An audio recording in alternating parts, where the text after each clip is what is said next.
ममता बनर्जी से बैर नहीं, अभिषेक बनर्जी तेरी खैर नहीं। टीएमसी के नए मुखिया तो जड़ खोदने में लगे हुए हैं।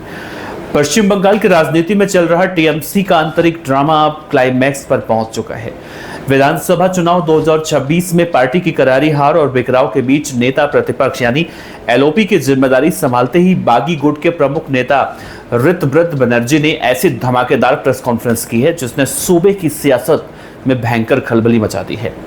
कोलकाता में मीडिया से बात करते हुए ऋतव्रत बनर्जी ने बेहद सधे और आक्रामक अंदाज में साफ कर दिया है कि टीएमसी के अंदर की यह बगावत पूर्व मुख्यमंत्री ममता बनर्जी के खिलाफ नहीं है, बल्कि उनके भतीजे और राष्ट्रीय महासचिव अभिषेक बनर्जी के कारपोरेट और तानाशाह रवैये के खिलाफ है। ऋतव्रत बनर्जी ने कहा है कॉन्फ्रेंस के दौरान उन अटकलों को खारिज किया है जिसमें कहा जा रहा था कि बागी गुट ममता बनर्जी के वजूद को खत्म करना चाहता है। उन्होंने ममता बनर्जी के प्रति अपनी अटूट निष्ठा जताते हुए सीधे तौर पर अभिषेक बनर्जी को पार्टी और संगठन की इस दुर्दशा के लिए जिम्मेदार ठहरा दिया। इस बयान के बाद ये साफ हो चुका है कि बागी धड़ा अब कानूनी और राजनीतिक रूप से अपने आप को असली तृणमूल स्थापित करने के बेहद करीब पहुंच चुका है, लेकिन वे ममता बनर्जी के बंगाली अस्मिता वाले चेहरे का नुकसान नहीं उठाना चाहते। पत्रकारों के तीखे सवालों का जवाब देते हुए ऋतव्रत बनर्जी ने अपनी भावी रणनीति और पार्टी के नेतृत्व को एक बहुत ही दिलचस्प और दूरगामी बात कही है। उन्होंने ममता और अभिषेक को लेकर बागी गुट के रुख को पूरी तरह शीशे की तरह साफ कर दिया।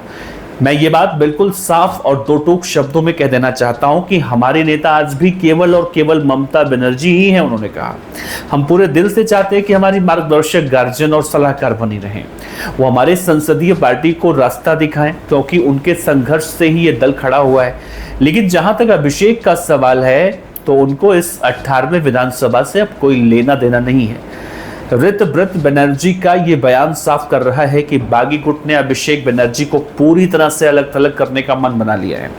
ये ममता बनर्जी को सम्मान देकर पार्टी के वफादार कार्यकर्ताओं और वोट बैंक को ये संदेश देना चाहते हैं कि असली गलती भतीजे यानी अभिषेक की थी, दीदी की नहीं थी। अपनी ताकत का प्रदर्शन करते हुए नेता प्रतिपक्ष ऋतव्रत बनर्जी ने विधानसभा के अंदर अपने गुट और आंकड़ों का भी खुलासा किया। उन्होंने दावा किया कि सदन के भीतर ममता बनर्जी की बुलाई बैठकों से दूरी बनाने वाले विधायकों की संख्या लगातार बढ़ रही है और उनके पास दल बल विरोधी कानून से बचने के लिए पर्याप्त संख्या बल मौजूद है। वर्तमान ताकत अगर देखा जाए, ऋतव्रत बनर्जी के मुताबिक इस वक्त आधिकारिक तौर पर 58 निर्वाचित विधायक उनके साथ मजबूती से खड़े हैं, जिन्होंने उन्हें नेता प्रतिपक्ष के रूप में अपना समर्थन दिया है। आने वाली रणनीति की बात करें तो उन्होंने दावा किया है कि 24 से 48 घंटों के अंदर 2 और टीएमसी विधायक ममता खेमे को छोड़कर उनके साथ आने वाले हैं, जिससे ये संख्या बढ़कर 60 हो जाएगी। सदन के अंदर अपनी भूमिका को लेकर ऋतव्रत ने कहा कि बीजेपी के शुभेंदु अधिकारी सरकार के सामने एक कमजोर या बिकाऊ विपक्ष की तरह काम नहीं करने वाले हैं। उन्होंने कहा कि हम सदन के अंदर बहुत ही रचनात्मक और आक्रामक तरीके से सरकार की गलत नीतियों का विरोध करेंगे। टीएमसी की जनता के हक के लिए एक जिम्मेदार और मजबूत विपक्ष की भूमिका निभाएंगे, ऐसा वो कह रहे हैं।